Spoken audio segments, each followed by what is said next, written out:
noches, hermanos, Dios los bendiga. Estamos nuevamente en su programa Alégrense las Naciones. Un honor para nosotros encontrarnos siempre con ustedes todos los lunes y martes de 7 a 8 de la noche. No sé, Orlis, siempre con mi hermano Orlis y mi hermano Denis.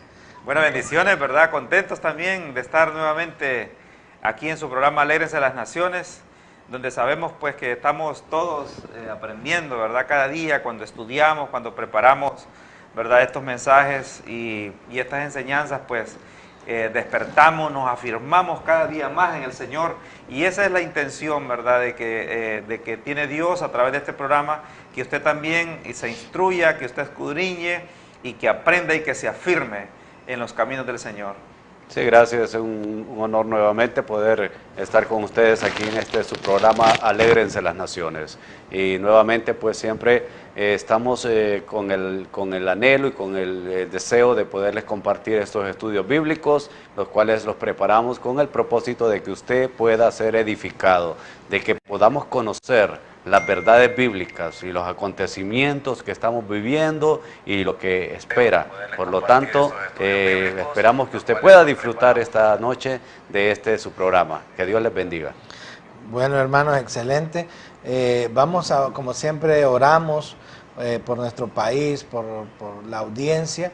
Y yo te pido, Orly, si nos puedes ayudar esta noche con la oración. Gloria a Dios, vamos a orar, ¿verdad? Para que Dios tome control de este tiempo y que tome el control de sus vidas. Padre, en el nombre de Jesús, estamos aquí, Señor, dándote a ti toda la honra y toda la gloria, dándote a ti, Señor, el honor, el poder, la majestad, Señor, porque tú te lo mereces, Señor. Gracias, te ponemos en tus manos, Señor, este tiempo. Te ponemos en tus manos este espacio, Padre. Tu palabra, Señor, fluye a través de nosotros y que podamos llevar un mensaje, Señor, de aliento y de esperanza a aquellos, Señor, que lo necesitan, Padre. Si alguien, Señor, nos está viendo y no te conoce, Señor, que tú le puedas también hablar en este programa, Padre. En el nombre de Jesús, te pedimos por todos aquellos, Señor, que están pendientes del programa y por todos aquellos, Señor, que no te conocen. También te pedimos por aquellos misioneros que están en el mundo, Señor, llevando tu palabra, llevando tu mensaje, Señor, de salvación. Aquellos que andan presentándote, Señor, como el dueño y Señor de las almas del mundo, Señor. En el nombre de Jesús bendecimos a esos misioneros donde quiera que estén, Padre. En cualquier nación, en cualquier pueblo, Señor, en cualquier etnia donde ellos se muevan. Te pedimos que los respaldes, Señor, con tu presencia, que los respaldes, Señor, con tus prodigios y con tus milagros, Señor. En el nombre de Cristo Jesús te bendecimos, Señor, y bendecimos a aquellos que en ti creen y que en ti confían, Señor. Amén y amén. Gracias, Padre.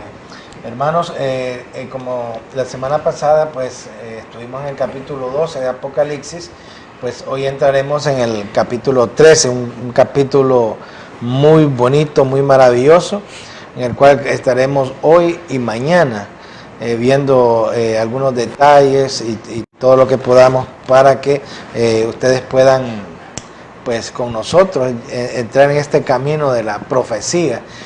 Habíamos dicho que el capítulo 12 al 15 es como un preludio, es como empiezan a verse las figuras que vamos a seguir viendo en los capítulos más adelante del Apocalipsis, como la mujer vestida de sol, la luna bajo sus pies, la bestia que sale del mar, la bestia que sale de la tierra, la ramera que sienta sobre la bestia, y todas estas cosas pues las vamos a ir conociendo y las vamos a ir viendo. Vamos a empezar con unos versículos. Me gustaría que me pusieras la diapositiva para ver algunos versículos. Aquí la tenemos. Fíjense bien que hay algo que tener bien presente. Muchas veces se dice que el apóstol Juan muestra al anticristo como el rey que va a devenir y que va a gobernar al mundo. El apóstol Pablo lo describe desde el punto de vista espiritual y el profeta Daniel lo describe desde el punto de vista histórico. Eso es importante tenerlo presente. Dice Apocalipsis 13:1 al 2: Me paré sobre la arena del mar y vi subir del mar una bestia que tenía 7 cabezas y 10 cuernos, y en sus cuernos 10 diademas, y sobre sus cabezas un nombre blasfemo. La bestia que vi era semejante a un leopardo, y sus pies como de oso, y su boca como de león. Y el dragón le dio su poder y su trono, y grande autoridad. Con esto pues empezamos lo que es este fascinante capítulo número 13 del libro de Apocalipsis. ¿Qué podemos decir de estos versículos, hermanos? Impresionante cómo el capítulo 12, ¿verdad? Comienza como una tremenda batalla por las almas, por los moradores de la tierra, y el capítulo 13 vemos cómo estas bestias se manifiestan, y aquí pues también vemos parte de la culminación de lo que es la batalla contra estas bestias. Pues este capítulo 13, hermano, nos tiene un poco preocupados porque hay una simbología tremenda aquí, hermano Denis. Sí, no, es un capítulo que pues el apóstol Juan, que fue el autor de estas visiones proféticas, nos presenta a los dos últimos personajes, como habíamos visto en el capítulo pasado, ¿verdad? Los 5 personajes anteriores, que fue la mujer que representaba al pueblo de Israel. También vimos al dragón escarlata, que representaba a Satanás. También vimos al niño de esta mujer, que obviamente pues representa a Cristo, afirmando su procedencia del linaje de Israel. Y al arcángel Miguel, que pues sale ahí como defensor del pueblo de Israel, y al remanente de Israel, que son los 144,000. Pero aquí pues se enfoca el apóstol Juan en estos dos personajes, que es la bestia que sube del mar y que representa, pues según vamos a ver más adelante, al anticristo, y también el último personaje, que será la bestia que sube de la tierra, que será pues aquí en este tiempo un líder religioso, como vamos a ver a partir de los versículos 11 al 18. Es increíble ver que esta bestia, primero vamos a ver que tenía 7 cabezas y 10 cuernos. Esta imagen, ya habíamos visto imágenes parecidas en lo que es el libro de Daniel. Fíjense bien, en el libro de Daniel todos estos cabezas o reinos se mostraban, hermano, desde el rey Nabucodonosor, donde nosotros podríamos ver la cabeza del reino de Babilonia, los muslos de los brazos, el reino medo persa, el abdomen, el abdomen, podríamos ver al imperio griego, y las piernas al imperio romano. Estamos viendo aquí que Nabucodonosor, desde el punto de vista de los gentiles, o del punto de vista del mundo, miró a esta serie de gobiernos, los miró en su mayor majestad. O sea, que él miraba el oro, la plata, todos estos metales. Pero vamos a ver que esto fue en Daniel 2, pero vamos a ver después en capítulos posteriores, Daniel 7, 9, que ya desde el punto de vista de Dios ya no se miran tan majestuosos, sino que se miran como lo que son, imperios, y los mira ya como bestias. Entonces Dios le empieza a revelar a Daniel una serie de bestias, las cuales representaban a los reinos de este mundo. Aquí ya Juan, desde la isla de Pasmo, está viendo esta visión, y dice que él se para en la arena del mar, y vi subir del mar una bestia que tenía 7 cabezas. Fíjense bien que la bestia sube del mar. ¿Qué es el mar? En la Biblia el mar se representa como la muchedumbre de gentes. O sea, quiere decir que esta bestia sale de las naciones, ¿no? Y esto es importante tenerlo presente. Y vemos aquí que esta tenía 7 cabezas y también tenía 10 cuernos. Los mismos 10 cuernos habíamos visto ya en el libro de Daniel, que representaban 10 gobernadores o 10 reinos, los cuales le van a dar su autoridad a la bestia. Sí, fíjate que estaba viendo el término bestia, ¿verdad? Cómo Juan lo describe. Y también Daniel ve los reinos cuando describe también la estatua de Nabucodonosor, y también él mira esta bestia. Y este término de bestia podemos describir que se refiere a algo monstruoso, algo cruel, ¿verdad? Que viene a tomar control y verdaderamente que describe la personalidad de alguien muy feroz, ¿verdad? Alguien que tiene un plan, hermano, totalmente satánico contra los moradores de la tierra. Y Juan lo ve y describe esta bestia. Y luego vemos también cómo él ve también que tiene 7 cabezas y que tiene 10 cuernos. Y en sus cuernos, ¿verdad? Nosotros vemos esta bestia con 7 diademas, ¿verdad? Algo temerario, algo terrorífico lo que Juan ve. Y nos gusta cómo también Juan en el Apocalipsis, ¿verdad?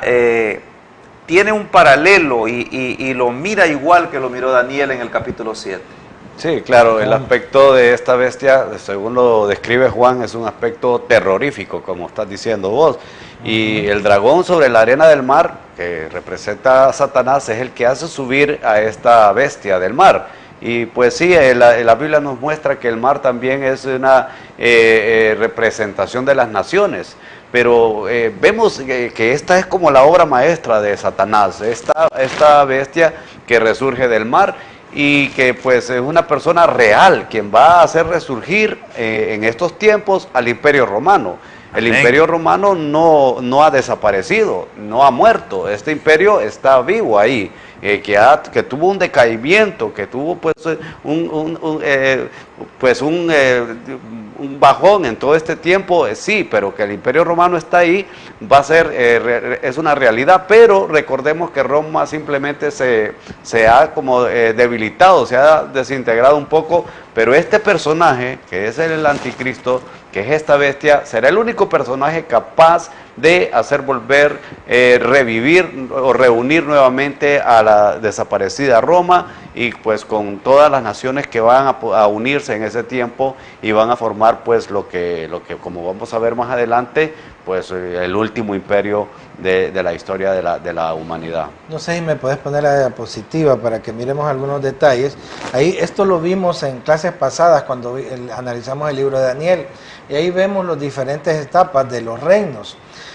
Algo muy importante, vemos la gloria de Babilonia, la fuerza de los brazos del imperio medo-persa. Miramos también el vientre de los griegos, ¿verdad? O en la parte del estómago. En Filipenses 3:19 dice, cuyo vientre es su Dios. Esto, hablando Pablo a los filipenses, muestra, hermanos, cómo los apetitos de la carne muchas veces los convierten en un Dios. Los griegos tenían hacían una defensa completa de lo que era el cuerpo. Ellos pues empezaron con los Juegos Olímpicos, reverenciaban al dios Baco, dios de la borrachera. Algunos dicen que a Alejandro le afectó bastante, que bebía mucho. Entonces miramos aquí cómo desde este punto de vista ya estos reinos, hermanos, siempre fueron contra Dios y se engrandecían. Sobre todo Nabucodonosor fue un hombre que se creían hasta dioses, y nosotros podemos ver aquí que toda esta estatua, hermano, es desmenuzada por la roca sólida que es Cristo Jesús. Y aquí ustedes, como decía Denis, vemos que el Imperio Romano, que personificaba las piernas, al final se convierte en el último reino, que es el reino de, muchos lo conocen como el Imperio Romano reunificado, que va a ocurrir en los tiempos finales, cuando venga el anticristo. También miramos las bestias. Mirábamos que de la bestia, de la última bestia que se cree, bueno, es el Imperio Romano, dije que sale un cuerno que hablaba cosas contra Dios, y también ese mismo cuerno lo vemos en el capítulo 8, que es donde sale del imperio griego, de la parte de los Seleucos, de la parte siria. Fíjate que esta estatua que vos estás mencionando ahí, que los pies son una mezcla de hierro con barro. que representa el último imperio. Y esto nos muestra la debilidad que va a tener este último imperio, porque obviamente que el hierro con el barro no se pueden combinar, no se pueden mezclar. Sin embargo, esta fue la visión que vio Nabucodonosor y que representa en su totalidad la historia de los tiempos. Y pues nos habla de que esa imagen que vio Nabucodonosor, al final vino una roca, que es la roca que representa a Cristo, y desmenuza toda esta estatua, y específicamente esta roca pega en los pies, que es esta mezcla de barro con hierro, lo cual nos habla de que va a ser un imperio aparentemente fuerte, hermanos, pero va a ser muy débil. Más bien creo que es el imperio más débil de todos los anteriores por los materiales de que está hecho. De hecho, no solamente muestra la debilidad, ¿verdad?, sino una alianza que no combina, definitivamente. No tiene sentido querer hacer una alianza entre barro cocido y metal, ¿verdad? Sí, hierro. Definitivamente. Entonces, frágil, ¿verdad? Y una alianza que no va a funcionar. Que no va a funcionar, es excelente apreciación esa, porque va a aparentar tener pues un éxito, pero realmente la combinación de estos materiales nos hace ver que en realidad no hay manera de que esto llegue a ser un imperio estable. Ahora, ¿por qué hablamos de estos 10 dedos? ¿Por qué hablamos de la estatua de Nabucodonosor? Es porque el dragón que ustedes miran con 7 cabezas dice que tiene 10 cuernos, y esos 10 cuernos los vimos sobre la última bestia. O sea, la última bestia, que es de las 4 bestias que vimos en Daniel, vimos que la cuarta era el Imperio Romano. Del Imperio Romano salen esos 10 cuernos, que se piensa que son 10 reinos o 10 gobernadores, los cuales le darán la autoridad a la bestia, y son los 10 cuernos que tiene el dragón, que son también los 10 dedos de los pies, que muchos están comparando con lo que se está gestando ahorita en la Unión Europea, que lo podríamos ver como el reino reunificado del Imperio Romano. Esto es importante tenerlo en cuenta, y mire lo que dice Daniel: y en los días de estos reyes, el Dios del cielo levantará un reino que no será jamás destruido, ni será el reino dejado a otro pueblo. Desmenuzará y consumirá todos estos reinos, pero él permanecerá para siempre. Y de la manera que viste que el monte fue cortada una piedra, no con mano, la cual desmenuzó el hierro, el bronce, el barro, la plata y el oro, el gran Dios ha mostrado al rey lo que ha de acontecer en lo porvenir, y el sueño es verdadero y fiel su interpretación. ¿Qué podemos ver? Que aunque ustedes miran este dragón y lo miran con estos cuernos y lo miran con esta autoridad que tiene, un día este dragón va a ser derrotado, y todos esos reinos que han venido formando todo esto van a ser destruidos. Y miramos aquí, Orlis, que la bestia dice que era semejante a un leopardo, y sus pies como de oso, y su boca como de león, y el dragón le dio su poder y su trono y grande autoridad. Aquí lo que podemos ver en esta bestia es que es una combinación, como que fuera una combinación de todas las bestias anteriores. Fíjense bien, es semejante a un leopardo, la velocidad del imperio griego, con Alejandro, hermano, conquistaron el mundo conocido en aquel tiempo. Óigame que Alejandro ya no tenía más reinos que conquistar. Entonces, y con una velocidad increíble. Dice que sus pies eran como de oso. Acuérdense que el oso representaba al imperio medo-persa, que también estaba incluido en esta bestia. Y su boca era como del león. ¿Se imaginan? Y esto representaba también la gloria del imperio de Babilonia. Y el dragón, que el dragón ya viene siendo Satanás, dice que le dio su poder y su trono y su grande autoridad. Amén. Fíjate que también esta bestia que Juan ve le muestra cuernos, ¿verdad? Y los cuernos, según lo que los teólogos, ¿verdad?, determinan, simbolizan poder y simbolizan fortaleza, capacidad de atacar y capacidad de defenderse. O sea, no son naciones, ¿verdad?, que están juntas en determinadas cabezas, sino que son cuernos, hermanos, que están siendo apoyados. Si nosotros lo vemos aquí desde el punto de vista de reinos o de algún tipo de dominio, entonces nos damos cuenta que son países, hermanos, fuertes, son países poderosos, ¿verdad?, lo que están en esta alianza, como lo ve Juan, ¿verdad?, si son reinos, si son naciones. Sí, claro, en estos tiempos de Juan, la mayor parte de esta profecía de Daniel ya se había cumplido. Las primeras 3 bestias que vio Daniel fueron el león, que representa el imperio de Babilonia, el oso, que representaba el imperio medo-persa, y el leopardo, símbolo del imperio greco-macedonio, que también este imperio, representado por este leopardo, representaba la velocidad, las estrategias y la fuerza de los ejércitos de este conquistador, Alejandro Magno. Entonces Daniel presentó estas profecías siglos antes, y la visión de estas 3 primeras bestias tuvo su cumplimiento en los tiempos de Juan.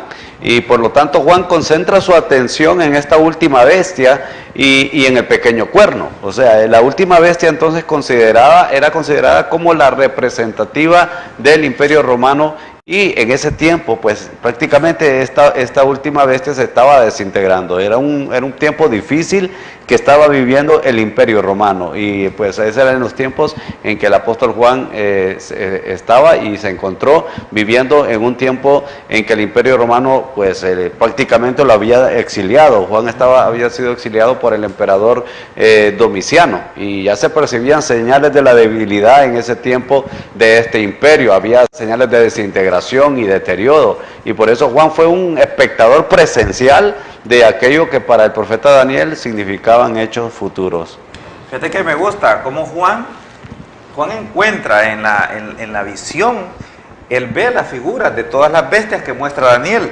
Pero algo curioso que me llama la atención en Daniel 7:7 dice: después de esto miraba yo, es la descripción de la bestia que hoy está viendo en conjunto Juan. Miraba yo en la visión de la noche, y he aquí la 4ª bestia, espantosa y terrible y en gran manera fuerte, la cual tenía unos dientes grandes de hierro, y devoraba y desmenuzaba, y las sobras hollaba con sus pies, y era diferente a todas las bestias que vi antes de ella, y tenía 10 cuernos. Sí. ¿Verdad? Daniel describe, ¿verdad?, las formas de todas las bestias anteriores, y dice, pero que esta es diferente, es una combinación de todas, pero esta, hermano, sobrepasa, y me gusta, como dice, espantosa y terrible y en gran manera fuerte. O sea, nosotros vimos como el Imperio Romano en aquel tiempo, ¿verdad?, mostró ese poder, mostró su fuerza, y aquí no podemos poner en duda nosotros que este imperio del que habla Juan se trata del Imperio Romano. Fíjate que aquí en este libro de Apocalipsis el énfasis que está dando el apóstol Juan es sobre el gobierno del cuerno pequeño que menciona Daniel, ahí en ese capítulo 7. Y este cuerno pequeño se describe como una bestia salvaje, representando realmente al anticristo, que gobierna y controla el restaurado Imperio Romano. Ya parece entonces, ya el Imperio Romano ha sido restaurado, pues ya prácticamente tenemos algunos, vislumbramos con esto de la Unión Europea, que ya se está llevando a cabo este evento, y que el resurgimiento de lo que va a ser esto, ¿verdad? Entonces el cuerno pequeño que menciona de Daniel y la bestia salvaje de aquí de Apocalipsis 13 son específicamente idénticos. Y hay algo que yo quisiera compartir, ¿verdad? Ya hace varios años se hablaba ya con un gran entusiasmo del proyecto de reunir a las diferentes naciones en lo que actualmente conocemos nosotros como el mercado común europeo. Y nosotros hemos escuchado a través de la historia que ya han sido muchos los personajes que han tratado de reunir y unificar a Europa. Por lo menos que Carlomagno lo intentó y fracasó. Otro que también lo intentó fue Napoleón, el Kaiser Guillermo, Hitler, Mussolini. intentaron, pero no pudieron. ¿Por qué? Porque el tiempo de Dios no era ese. Y Dios no va a permitir que nadie se adelante a este acontecimiento cuando el Imperio Romano y todas estas naciones se vuelvan a unificar hasta que venga y comience este tiempo de la gran tribulación. Entonces el cumplimiento de este proyecto del mercado común europeo y de la unión de estas naciones es un tema muy interesante que a nosotros como cristianos nos debe de servir como una brújula para indicarnos cómo estamos acercándonos a estos tiempos finales. Así que nos tenemos que ir dando cuenta cómo el escenario mundial nos demuestra que las profecías están a punto de cumplirse, específicamente esta que estamos hablando aquí en el libro de Apocalipsis. Para los que nos preguntan, nosotros aquí ya dimos una clase del libro de Daniel. Entonces, para que más o menos entiendan esto, ustedes pueden leer el capítulo 2 de Daniel, donde está la estatua de Nabucodonosor. Acuérdense que en el tiempo que Daniel profetiza estaba el imperio babilónico, era el que estaba gobernando, y Daniel le da una secuencia de los imperios que seguirían después de él. Y si ustedes miran la historia, los imperios más grandes que hubieron después de Babilonia fueron los persas. Después Alejandro derrota a los persas, y el último gobierno que estuvo griego, antes de Alejandro con el imperio griego fue el imperio romano, que fue el último imperio que gobernó a los judíos. Acuérdense que aquí lo estamos viendo desde una perspectiva judía, y el último imperio que gobernó a los judíos es el imperio romano. De ahí los judíos fueron echados, destruido el templo en el 70 después de Cristo, y en el 130, en el año 130-135 fueron echados de Israel. Entonces ahí está la secuencia de los 4 imperios que hubieron por mientras el pueblo judío estuvo en su tierra, y cuando desde que estaban en Babilonia y regresaron a su tierra. Y vemos que en este sentido Juan está viendo en perspectiva estos reinos. Acuérdense que cuando Juan estaba viendo esta visión, el gobierno que estaba gobernando era el imperio romano, el cual Daniel ya había profetizado que se basó en el acero. Era un gobierno que hollaba y destruía todo a su paso, pues el que se oponía al imperio romano era sometido a la fuerza. Entonces, acuérdense que estamos viendo desde la perspectiva judía, y en este momento Juan lo está viendo, y lo que mira son este dragón con 7 cabezas y con los mismos 10 cuernos de la bestia que miró Daniel en Daniel capítulo 2, capítulo 7 y capítulo 8. Sí, bueno, estos 10 cuernos creen pues algunos estudiosos que con estas 10 diademas revelan pues que va a haber una división en 10 partes que tendrá el imperio romano en ese tiempo de la gran tribulación. De ese imperio así grande, fuerte y poderoso va a ser dividido en 10 partes, los 10 cuernos, y significan que va a haber 10 reyes también, ¿verdad?, que gobernarán en estas 10 divisiones que sucederá en el imperio romano. Y esta interpretación la podemos nosotros afirmar y confirmar ahí en Apocalipsis capítulo 17 versículo 12. También este cuerno pequeño que ha aparecido en estos 10 cuernos, ¿verdad?, es el cuerno pequeño que va a llegar al poder, y también va a llegar a derribar a 3 líderes gobernantes, que lo vamos a ver eso más adelante, ¿verdad? Y las 7 cabezas de la bestia, un punto bien importante ahí que estábamos comentando aquí con mis hermanos previo a este programa, no son identificadas fácilmente estas 7 cabezas, ¿verdad? Pero aquí en Apocalipsis 17, quiero leer rápidamente así estos versículos que dice, en el versículo 9 y 10, dice: esto es para la mente que tenga sabiduría. Las 7 cabezas son 7 montes sobre los cuales se sienta la mujer, y son 7 reyes. 5 de ellos han caído, dice, y el otro aún no ha venido, y cuando venga es necesario que dure breve tiempo. O sea, la expresión que da el apóstol, que dice que 5 de estos reyes ya han caído, pues se cree se puede pensar, si nos vamos a la historia retrocediendo, hubieron 5 imperios en el pasado, pues uno de ellos representa a Siria, luego sigue el imperio de Egipto, luego Babilonia, luego sigue el imperio de Persia y Grecia, y por último Roma, que es el imperio actual, que sería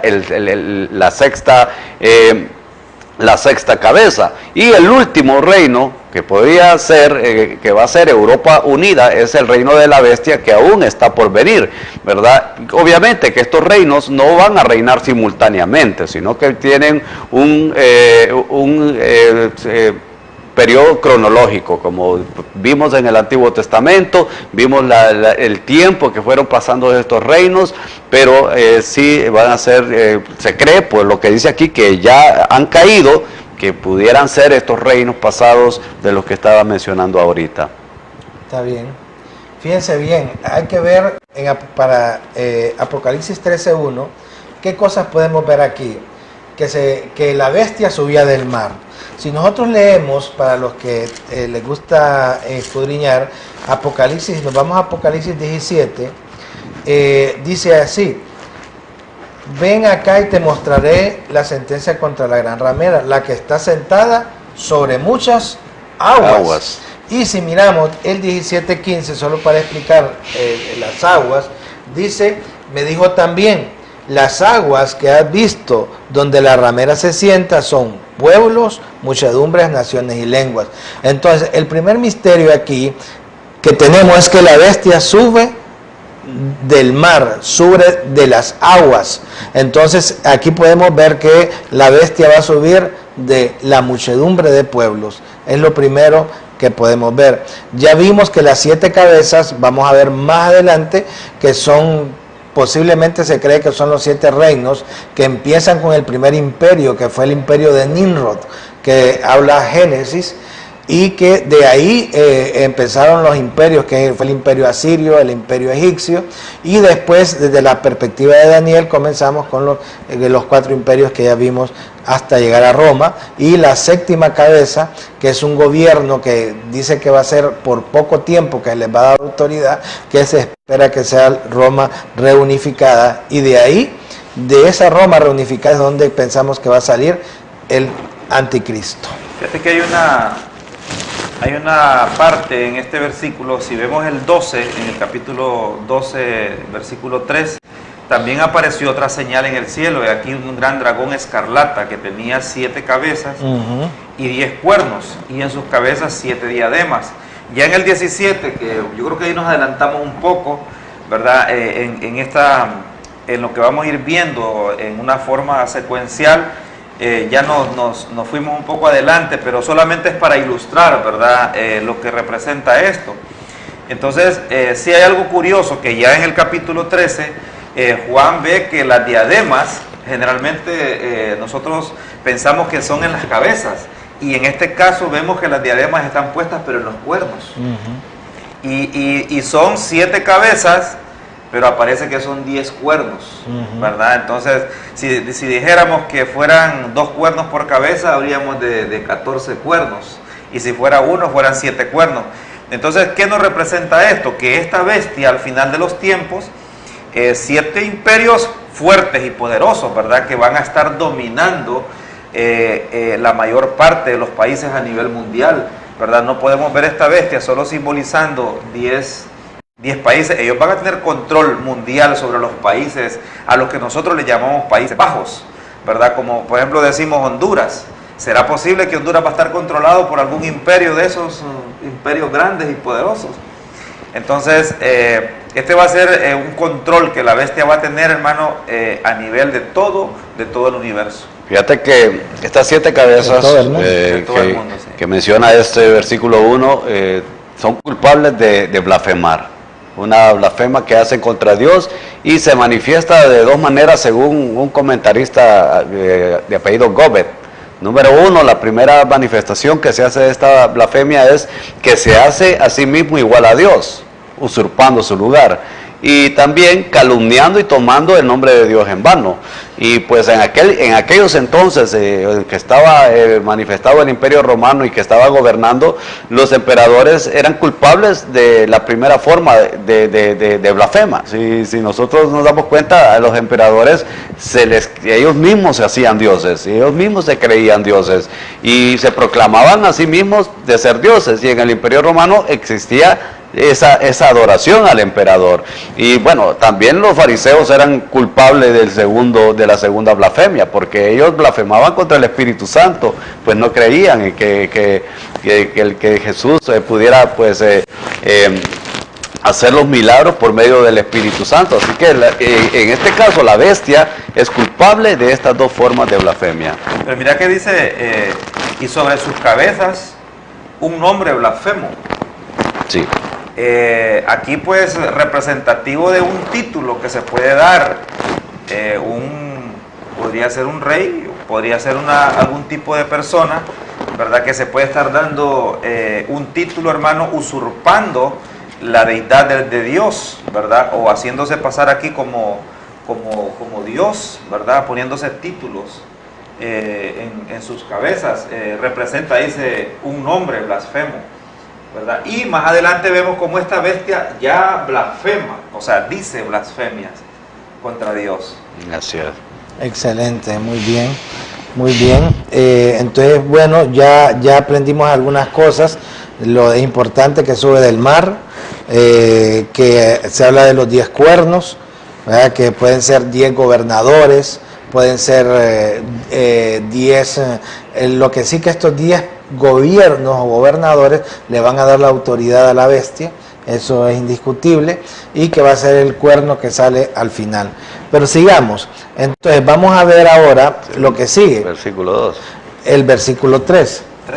Dice, vi una de sus cabezas como herida de muerte, pero su herida mortal fue sanada, y se maravilló toda la tierra en pos de la bestia. Y adoraron al dragón que había dado autoridad a la bestia, y adoraron a la bestia, diciendo, ¿quién como la bestia? ¿Y quién podrá luchar contra ella? También se le dio boca que hablara grandes cosas y blasfemias, y se le dio autoridad para actuar 42 meses. Y abrió su boca en blasfemias contra Dios, para blasfemar de su nombre, de su tabernáculo y los que moran en el cielo. Y se le permitió hacer guerra contra los santos y vencerlos. También se le dio autoridad sobre toda tribu, pueblo, lengua y nación. Tenemos bastante trabajo en esos versículos. ¿Qué pensamos ahí? Fíjense bien.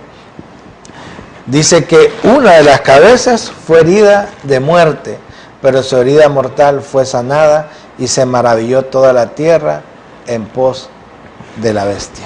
Fíjate que este versículo en particular, ¿verdad? Con el versículo 8 del capítulo 7, porque tiene relación y eso vale la pena mencionar, ha llevado a muchos estudiosos bíblicos a pensar que Satanás en un momento dado va a hacer resucitar a la bestia de los muertos. Y ahí es donde de repente hay una contradicción en esta situación o en este pensamiento. Dice ahí en ese versículo, la bestia que has visto, que en el versículo 8 del capítulo 17 dice, la bestia que has visto era y no es, y está para subir del abismo e ir a la perdición, y los moradores de la tierra, aquellos cuyos nombres no están escritos desde la fundación del mundo en el libro de la vida, se asombrarán viendo a la bestia que era, no es y será. Una de las cosas que comentábamos ahora con mis hermanos es que Satanás no tiene ningún poder para resucitar muertos. Este poder no se le ha otorgado al diablo en ningún momento. Solo el Señor Jesucristo es el único que tiene poder para hacer este tipo de milagro de dar vida a los muertos. Ahí mismo en Juan 5:24 dijo, de cierto os digo que el que oye mi palabra y cree al que me envió tiene vida eterna y no vendrá a condenación, pues ha pasado de muerte a vida. Y hay otros versículos ahí que nos hablan de este mismo poder que solo se le puede conceder a Jesucristo. Lo importante aquí es destacar que solo el Señor Jesucristo tiene ese poder para poder dar vida sobre la muerte, y Él puede resucitar a los muertos. Satanás no tiene ni tendrá jamás ese poder, según lo mencionaba el doctor Vernon Magui en uno de sus comentarios. Por lo tanto entendemos, y es lo que comentábamos hoy, que esta resurrección o esta muerte puede ser una muerte fingida o una o una resurrección simulada, pues de repente todo lo que va a ser el movimiento del anticristo va a estar basado en una mentira, en un engaño. Entonces, esto es algo que sí puede dar mucho que hablar y decir, si se puede morir este personaje y resucitar. Pero otro de los conflictos que encontramos ahí es que la Biblia dice que está establecido que las personas mueran una vez y después se enfrenten ante el juicio de Dios, y eso va a suceder hasta el juicio del trono blanco. Entonces no podría ser que este personaje muriera y resucitara en ese mismo momento. Ahora, lo que decía Januario es que pues esto va a ser un personaje o un cuerpo humano poseído por un espíritu completamente satánico, y algunos piensan que este personaje es la personificación viva de Satanás. ¿Qué pensás vos, Orly, de eso? Bueno, partiendo de que identificamos que la bestia es una entidad, una persona, cabe decir lo que el hermano Denis está sugiriendo, ¿verdad?, en su comentario. Entonces, podría ser una falsa muerte, ¿verdad? Porque el capítulo lo que describe aquí, en el capítulo 3, y dice una de sus cabezas como herida de muerte, representa que pudo haber muerto, dice, pero su herida mortal fue sanada. O sea, aquí no vemos que murió totalmente, según lo que dice el comentario, pero si así fuera, hermano, es posible que Dios permita, ¿verdad?, que haya un acto de resurrección. Escuchen esto, simbolizando que la bestia va a ser un imitador, ¿verdad?, de la resurrección de Cristo, ¿verdad? Y él va a poder tener ese tipo de engaños delante de los moradores de la tierra.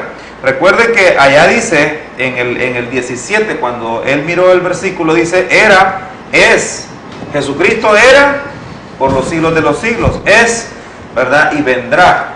Entonces la bestia también tiene que mostrar ese tipo de características, y mostrar, hermano, una resurrección va a ser importante para él, porque eso va a lograr que se maravillen los moradores de la tierra y comiencen a postrarse delante de ella, y luego decir lo que dice acá, ¿verdad?, que la adoraron. Correcto. Y para apoyar lo tuyo, ¿verdad?, creyendo que esta bestia va a ser un personaje real, va a ser un hombre real, que va a ser esa falsa exhibición de una engañosa imitación de la resurrección. Como todo imitador de Cristo, él va a ser una engañosa imitación de una resurrección, y este va a ser prácticamente el gran engaño en este tiempo de la gran tribulación, ¿verdad? La gran mentira que todos creerán que en este difícil periodo de la gran tribulación, prácticamente es ahí como donde se va a echar a la bolsa a toda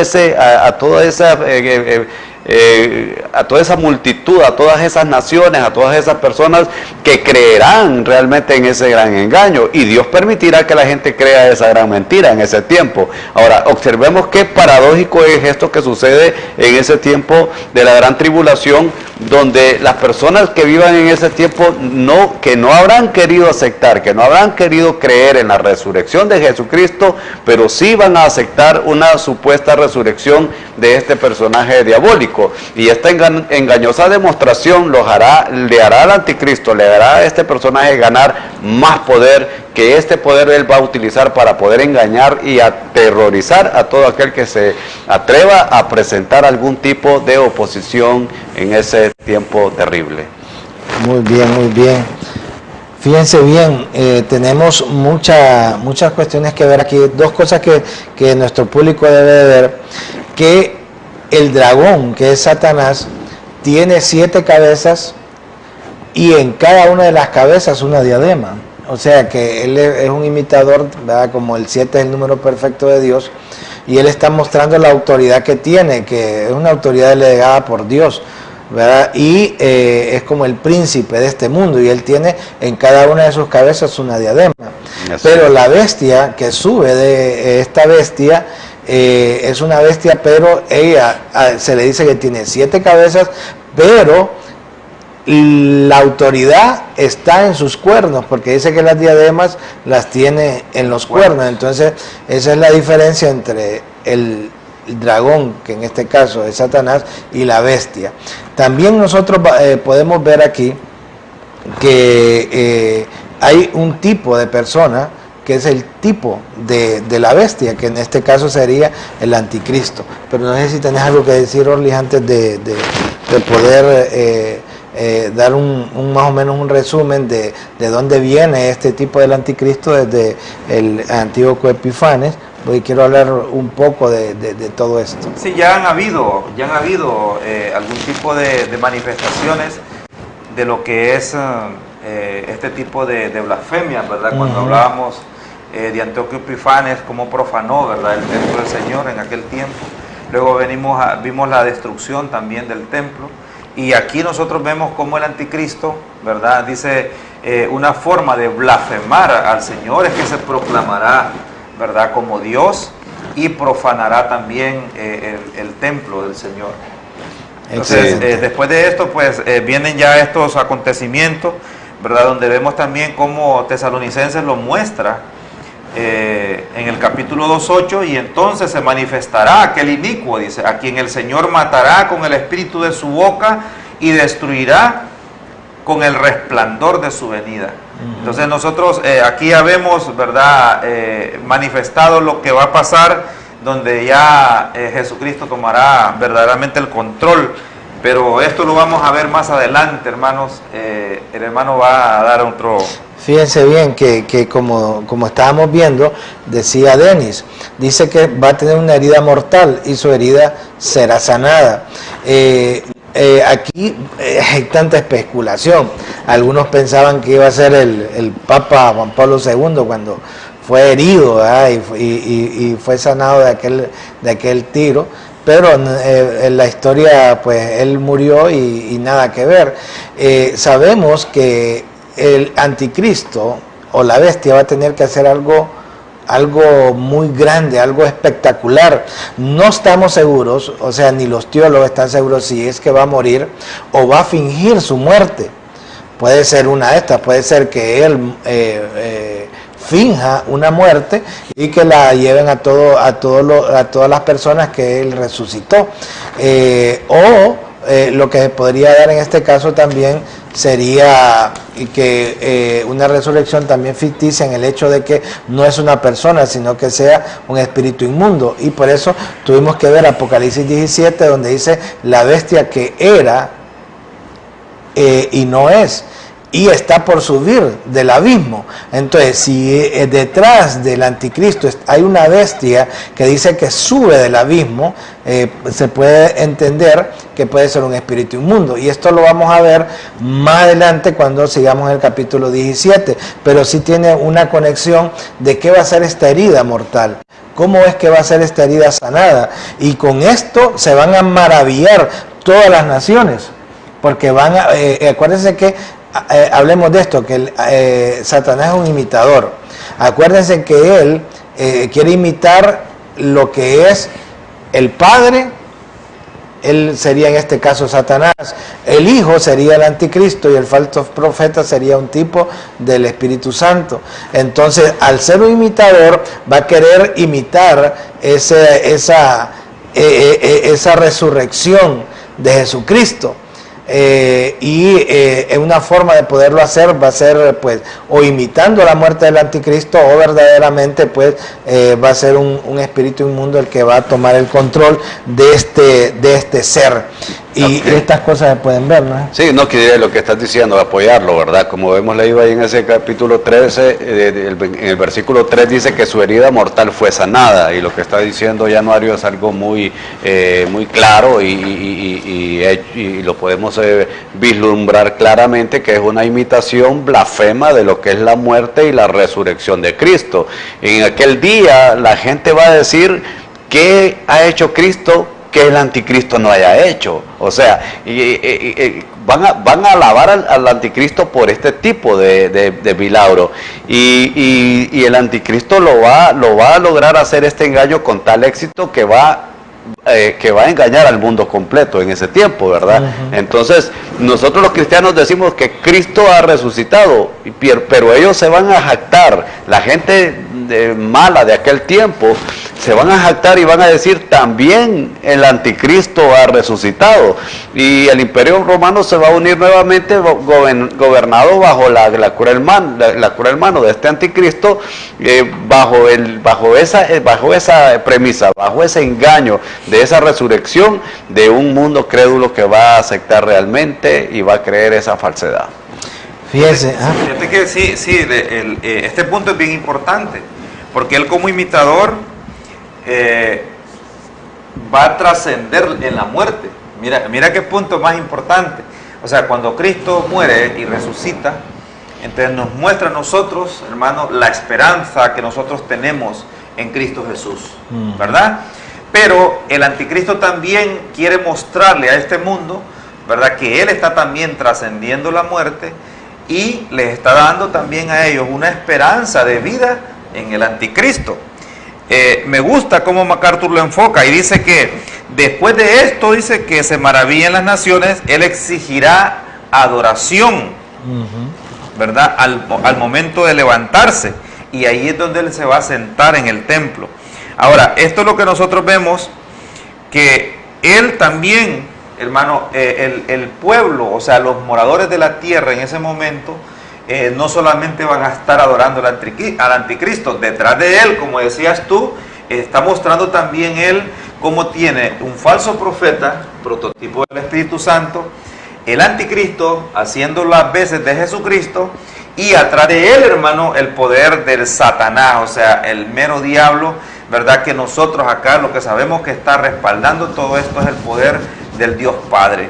Entonces, aquí vemos cómo el anticristo, hermano, ya no es como Jesucristo lo hace, ¿verdad? Que es voluntariamente que nosotros entregamos nuestra adoración a Jesucristo. En este caso él la va a exigir, hermano, y va a hacer que los moradores de la tierra lo adoren, ¿verdad? Entonces aquí ya vemos un poder satánico, un poder completamente transversado. Por eso es que habla de la forma de engañar. Y fíjate qué impactante es como el falso profeta, aunque no lo hemos visto en la segunda bestia aquí, va a mostrar sutileza, va a mostrar una forma, porque la gente no sé las formas en las que él va a actuar para engañar al pueblo, pero va a ser muy sutil para que la gente acepte, hermano, no sé, de alguna manera mostrando humanismo, de alguna manera mostrando beneficios socioeconómicos, y también lo va a hacer a través, hermano, de entidades políticas y militares. Sí. Esto es bien complicado, porque después de llevar a cabo el engaño, él va a sacar verdaderamente sus garras, hermano, de una bestia que realmente es lo que es.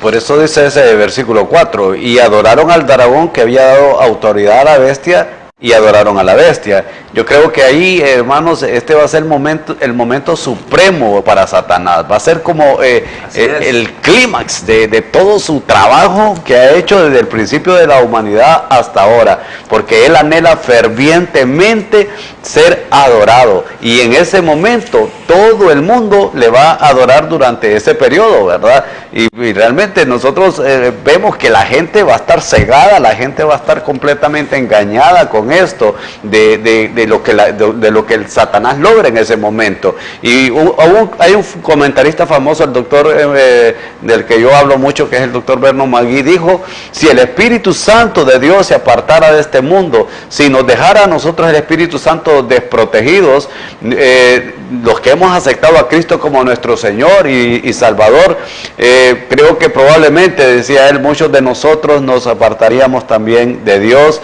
y probablemente si apareciera un personaje como el anticristo con tantas promesas, probablemente también, dice, le creeríamos y le seguiríamos. Por eso el versículo dice: ¿quién como la bestia? Dice, o sea, qué cosa más paradójica. Es la adoración a un líder que con engaños y mentiras se hizo proclamar Dios. O sea, la gente dirá: miren, estamos adorando a alguien que es más maravilloso que el Dios de la Biblia, porque la blasfemia dice: ¿quién como la bestia? Y cuando dice esta palabra, están haciendo a la bestia superior a Dios, hermanos.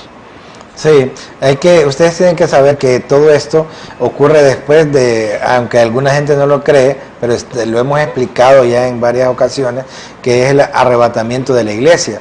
Esto sucede después de que la iglesia se vaya, donde se le va a entregar la autoridad y el poder a Satanás para que gobierne por medio del anticristo 7 años.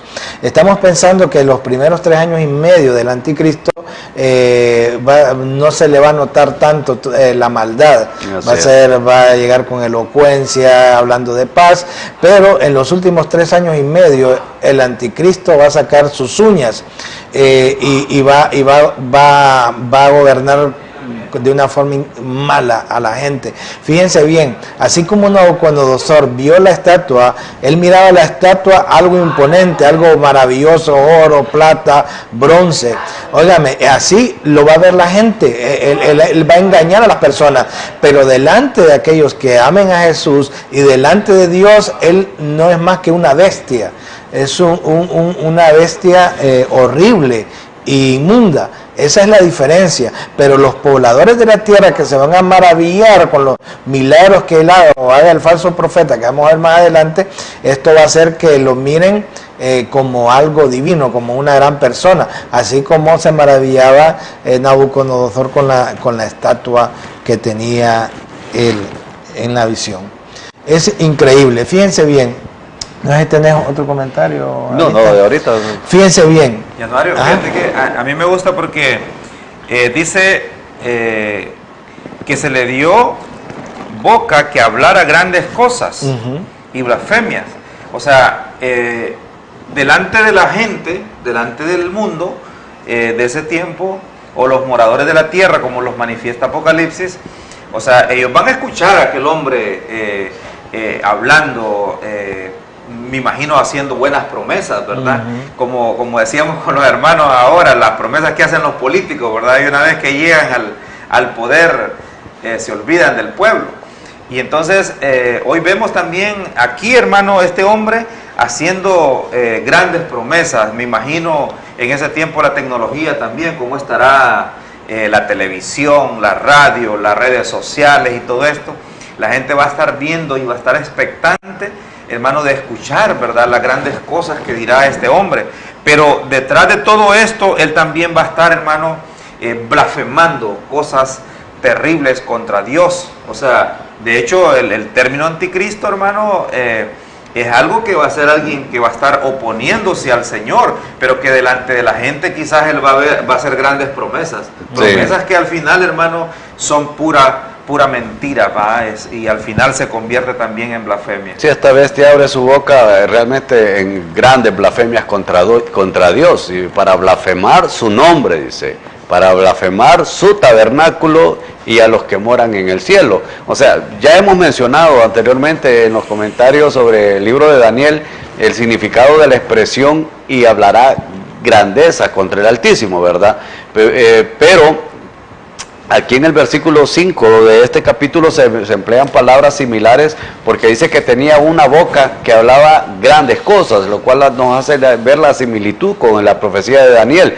Pero aquí se añade la palabra blasfemias, lo cual indica evidentemente las grandes cosas que serían declaraciones muy blasfemas contra el Dios de los cielos. Ahora, quiero hacer una pequeña referencia aquí con lo que son los evangelios, donde encontramos dos indicaciones de lo que pueden constituir las mayores blasfemias que va a ser el anticristo. Por ejemplo, en Juan 10:33 leemos que los judíos acusaron a Jesús falsamente de blasfemar porque dijeron, tú siendo hombre te haces Dios. O sea, para ellos esa era la principal blasfemia, ¿verdad? Sí. Y la acusación en este caso del Salvador era falsa, porque Cristo era Dios, era Emmanuel, era Dios con nosotros.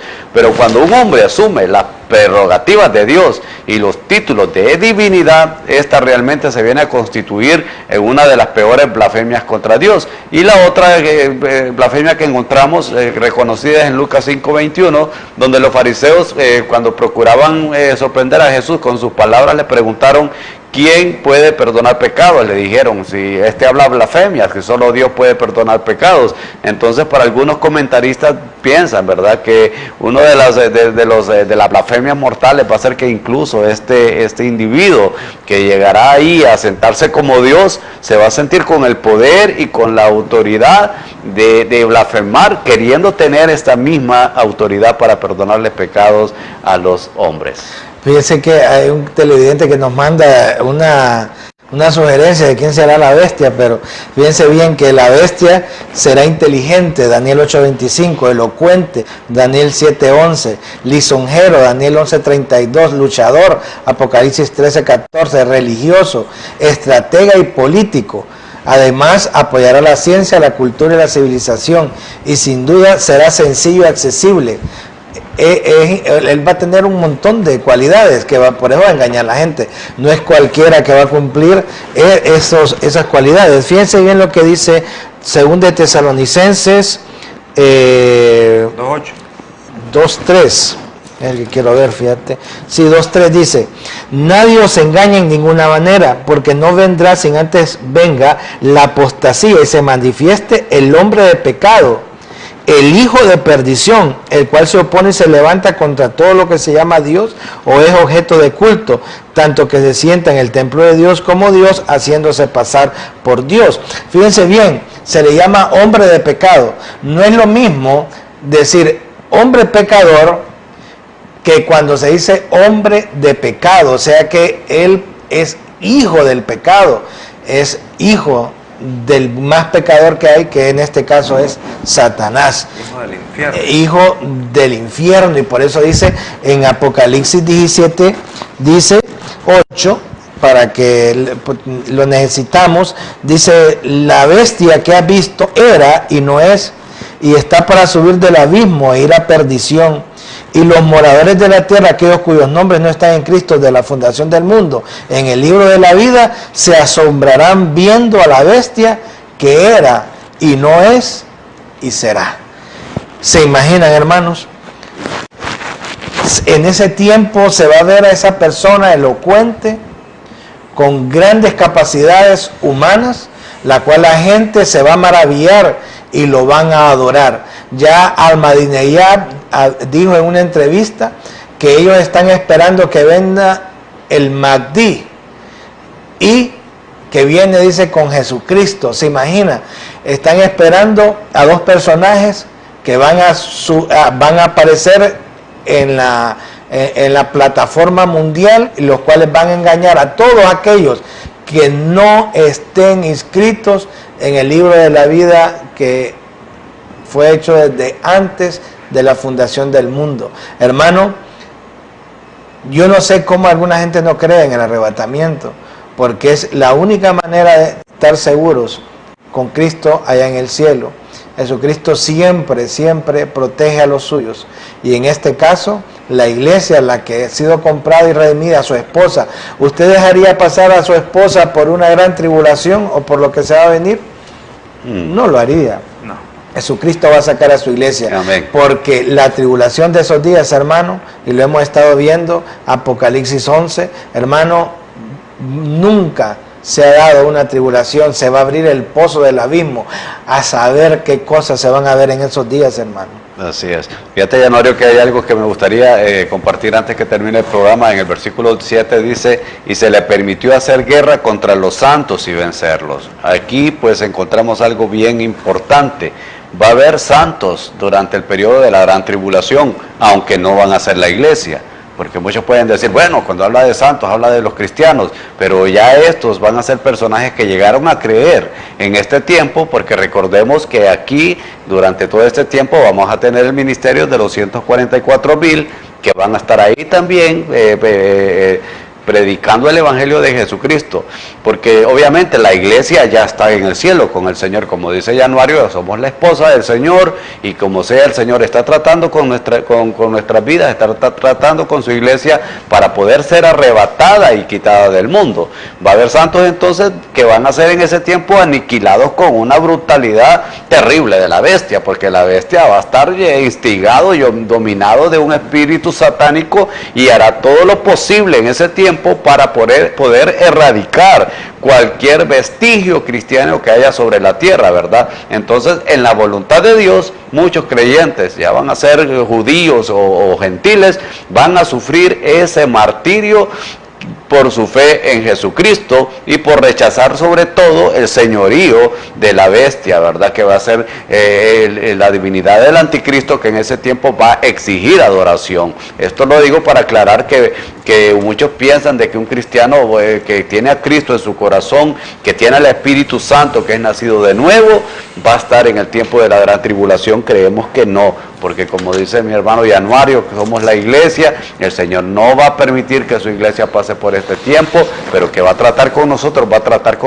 hermano, y puede ser de una manera u otra, pero el Señor nos va a preparar para que estemos con Él en el cielo. Fíjate que dice aquí también que se le dio autoridad en el 5 para actuar 42 meses.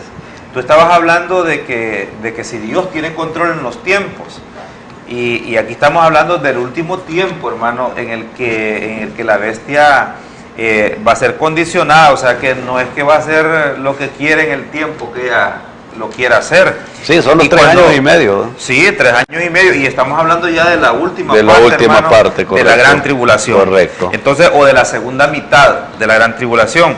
Aquí, hermano, cuando dijiste que se le permitió hacer guerra contra los santos y vencerlos también, y se le dio autoridad sobre toda tribu, pueblo, lengua y nación.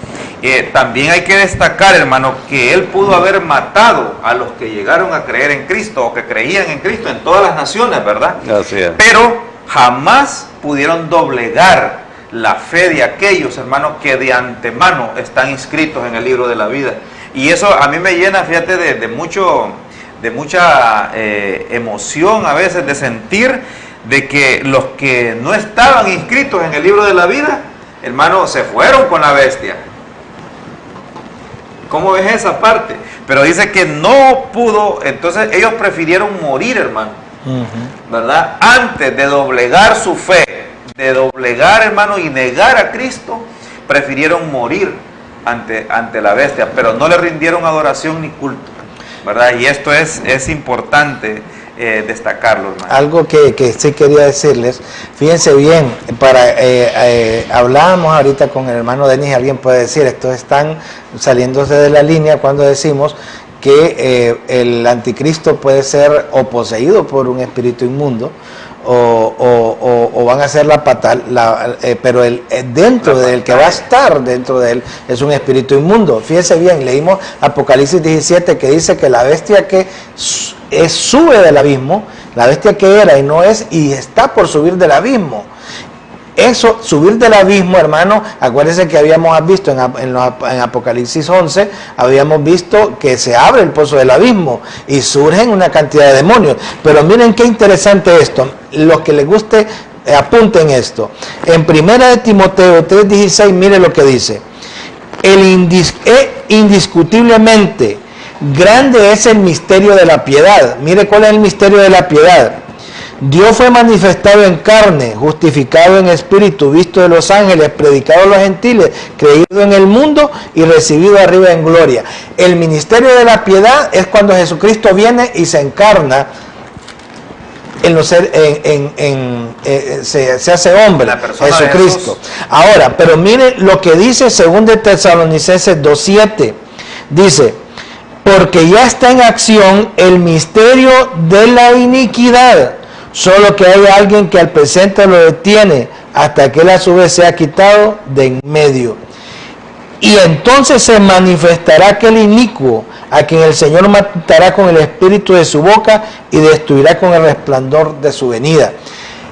Usted puede ver, hay un misterio de la piedad y hay un ministerio de la iniquidad. Y ese ministerio, si Jesús vino a la tierra, se imaginan, y se presentó a nosotros, se imaginan cómo irá a ser el ministerio de la iniquidad, si él siempre ha sido imitador. Entonces, hay muchas posibilidades que el ministerio de la iniquidad pueda querer, o por lo menos aparentar un mismo milagro del que Jesucristo hizo. Sí, y este ministerio de la iniquidad, después dice que ahí se manifestará ese inicuo, ¿verdad? El cual Dios matará con el resplandor de su venida. Puede tener una limitación, ¿verdad? En todos los aspectos. Por eso estaba mencionando yo que una de las blasfemias que se cree para algunos comentaristas que la bestia, que el anticristo, que se va a sentar en el trono, en el lugar donde recibía adoración el Señor, en el templo, va a querer ejercer un ministerio como de perdón, que es, bueno, ahora vemos ahora que ya se mira pues quienes absuelven pecados, quienes perdonan y todo eso. Ahí va a romper el pacto. Allí, en ese momento, entonces va a haber el quebranto total, y donde los judíos realmente, por mucho que hayan sido, pero no van a aceptar este tipo de adoración, porque para ellos Cristo Jesús es Dios es el único digno de adoración, y ellos no van a aceptar adorar a la bestia, y ahí es donde va a sufrir la persecución terrible contra el pueblo de Dios. Nos manda un comentario de la licenciada Dixie, que es muy acertado, cuando dice que ahí en Apocalipsis, el que estamos leyendo, dice que habló grandes blasfemias y se le permitió hacer guerra contra los santos y vencerlos. Miren, primero la iglesia se va en el arrebatamiento. Esto va a causar una expectativa en todo el mundo. Sí, claro. O sea, todas estas cosas que van a suceder. Preocupación. Entonces, va a haber mucha gente que va a buscar del Señor en estos tiempos, en los tiempos de la tribulación. Entonces, porque hay una gente que cuando dicen que va a hacer guerra contra los santos, piensan que es que la iglesia se quedó. No, es que va a haber gente que va a buscar del Señor Jesucristo en los tiempos de la gran tribulación. Lo que pasa es que nosotros no le aconsejamos a nadie que se quede para ese tiempo, porque ese tiempo va a ser una dura prueba que va a venir sobre el mundo entero, y va a ser muy complicado, muy complicado.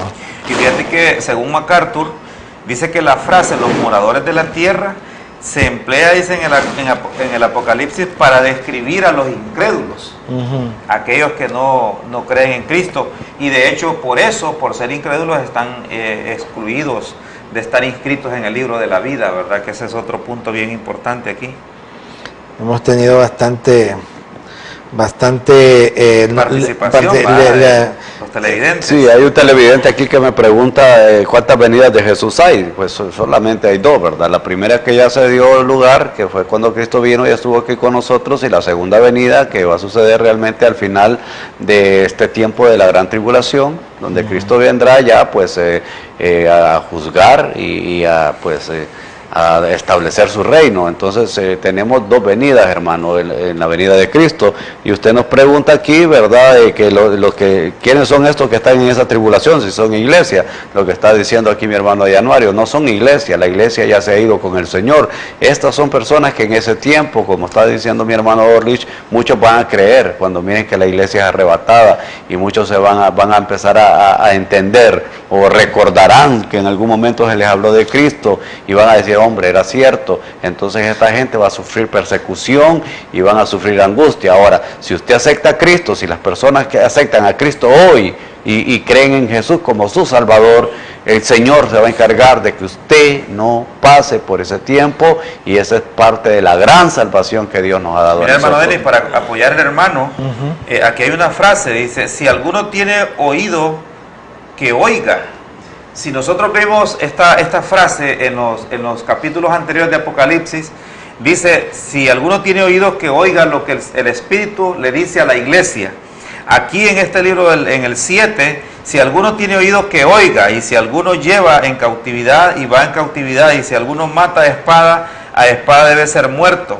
Entonces, este término aquí enfoca que ya no dice que el Espíritu le dice a la iglesia en ese tiempo ya no está acá. Gracias. Bueno, hermanos, solo para, nos han dado muchas preguntas, dos cosas. Lo primero que se va en el arrebatamiento, le vamos a llamar la esposa, la novia de Cristo. Eso es lo que se va en el arrebatamiento. Después, en la gran tribulación, vamos a ver más adelante en otros programas, porque esto sigue, que van a haber bastantes convertidos. Ya vimos Apocalipsis 6, Apocalipsis 7, donde de la gran tribulación salen algunos. Ahora, dos cosas. Son dos venidas, porque ahí hay mucho problema teológico. La primera, ya Cristo vino como se puede decir que vino como cordero. La segunda viene como león. Lo que pasa que la segunda consideramos que es en dos etapas. Un gran sector de la iglesia lo considera que es la primera venida, no pone sus pies en la tierra, sino que viene hasta a recibir la iglesia en las nubes del cielo. Bien. Y al final de la gran tribulación, un periodo de 7 años, al final viene ya con sus santos, porque si usted lo vamos a ver, porque esto es ya al final es de Apocalipsis, vamos a ver que al final Jesucristo viene con sus santos. Las bodas del Cordero es en ese tiempo. El tribunal de Cristo, las bodas del Cordero, lo vamos a ver que es en el tiempo que Jesucristo arrebata a la iglesia, y hay unos procesos ahí que están ocurriendo en el cielo, mientras que aquí en la tierra está la gran tribulación. Y al final de ese periodo de 7 años, Jesucristo viene con su iglesia. No solo está en la parte de la Biblia, sino que también lo encontramos en un libro que se llama, un libro apócrifo que no es canónico, el libro de Enoch, dice que, y lo menciona el libro de Judas, donde él viene con sus santos a gobernar la tierra. También, hermano, mucha gente no cree en el rapto, y hay libros de la iglesia primitiva los cuales hablaban, como la Didache, hermano, donde que fue un libro escrito en los primeros cristianos, donde él mira una visión donde le sale la iglesia y le dice que si él vive rectamente, él va a ser librado de la gran tribulación que va a venir sobre la tierra. Entonces ya se había hablado de esto en otros libros, aparte de la Biblia, en los primeros cristianos. En Apocalipsis 3:10 también vemos que la iglesia va a ser librada, y en 1 Tesalonicenses 4:16. Lo vamos a seguir viendo el día de mañana. El día de la mañana vamos a ver si podemos por lo menos decir qué dicen los teólogos, quién es el anticristo, y seguir viendo este capítulo 13, que es complicado y es emocionante. Háganos sus preguntas. Nos hicieron una pregunta que la apostasía muchas veces, hermano, es gente que tiene un conocimiento de la verdadera fe, la verdadera religión, pero se desvía haciendo cosas que son en contra de Dios. Lo vamos a ver también el día de mañana. Dios me los bendiga, hermano. Nos despedimos de su programa. Mandarle un saludo especial a mi madre, que está de cumpleaños hoy. Que Dios te bendiga, mamá, y que cumplas muchos años más. Felicidades y gracias por ver nuestro programa también. Así es, bendiciones. Para contestar la pregunta de un hermano que está ahí preguntándonos a qué iglesia nos congregamos, pues los hermanos se congregan en el Ministerio Internacional La Cosecha, y yo en la Iglesia Evangélica Reformada Central, que está aquí en el centro, esquina opuesto a un Tutel. Que Dios les bendiga y pues un gozo. Dios los bendiga, bendiciones. Nos despedimos de su programa. Alegres lunes y martes de 7 a 8 de la noche, hermano. Dios los bendiga.